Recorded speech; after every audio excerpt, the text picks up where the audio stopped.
What are some common flaws you see with athletes' programs regarding their explosive work like plyometrics?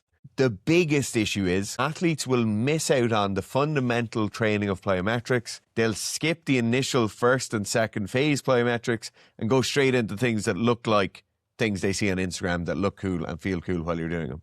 Classic example here, they'll start going to pretty high hurdle bunny jumps, or they'll start going to drop jumps that are higher and higher.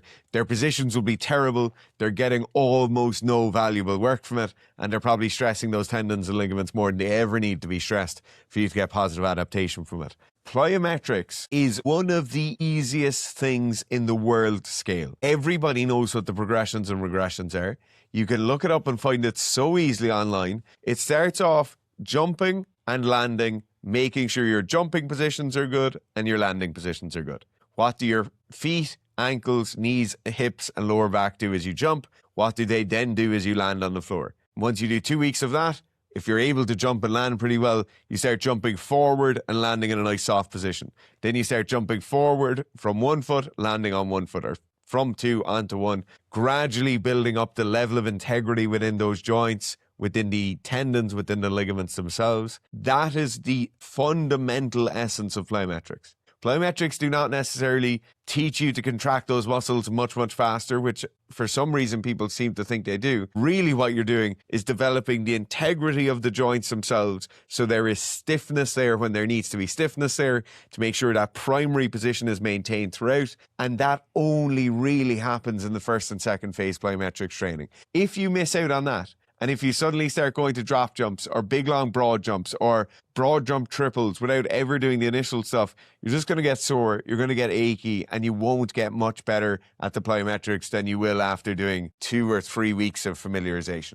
I think probably the biggest thing is a lack of strength, or the biggest opportunity to progress their plyometrics more is having a good strength base or improving their strength numbers. There's definitely this obsession at some points in certain cultures and certain sports where the idea that strength training is going to make you slower, less agile, more muscularly bound. If you look at the news show we did with Zlatan, some of the later comments comes in as the video does bigger.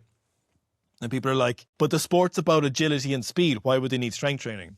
And it's like, I do not have the capacity to explain to you the fundamentals of strength conditioning, how strength will impact your ability to be faster, change direction, accelerate, for example. The ability to do that in a comment with someone who's so confident that they know it already is impossible. So I think the biggest flaw, or the most common flaw people make, and it's one with a lot of room to grow, especially in talented athletes in certain sports, is that they could push it even further if they did some meaningful strength training. And what gets me is that the barrier for entry and the amount of strength training you have to do to improve upon that and see it improving your plyometrics, it's so low. The frequency is very reasonable. It's not like you have to go running. If you enter a triathlon, the amount of literally time spent training is huge. Whereas for a lot of the athletes I'm thinking of, again, if we take soccer players, for example, or track athletes, 3 hours per week, 3 one-hour sessions. The difference it would make to them once they go and try and improve their plyometric stuff, if they did some sensible strength training in the right areas and tried to progress it really well, would blow their minds. It's such an important part of that, or it makes such a big difference.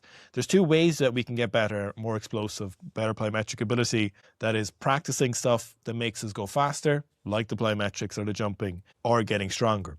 And I think the big issue for some places is that they only spend time doing the fast stuff, whereas if you did some strength as well, some meaningful strength, not some bullshit strength where you're moving a barbell 2 inches off a rack, you're doing pin squats. Okay, that might be great in season, or it might be great as a pat movement, but that's not fucking strength training. Like, that's not actually doing a meaningful strength training block.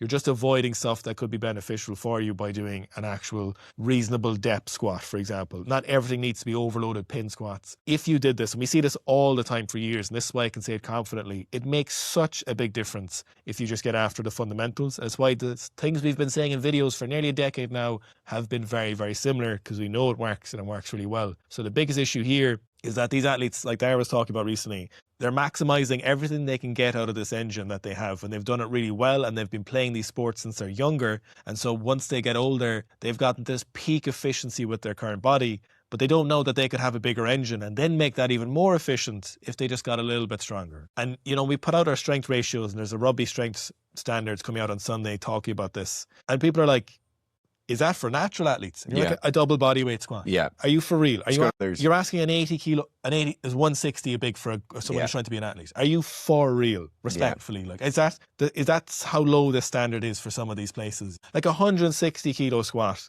for an 80 kilo male or 90 kilo male or something like that, and they're like, are these numbers natural or is that for reps? You're like, are you serious? It's not like we're saying, brother, please. all right, okay, if you're looking for really high levels, if you're like, look, 2.5 is where things probably get less meaningful. Obviously 2.5 times squat is massive, huge, okay? But the difference between double and 2.5 is not a linear scale. In intensity increases to 2.5, but going from 1 to 2, it isn't that big a deal. And I wish they would just use our app and just see, Yeah. That's the goal. It's simple enough to do. You just have to follow the programs.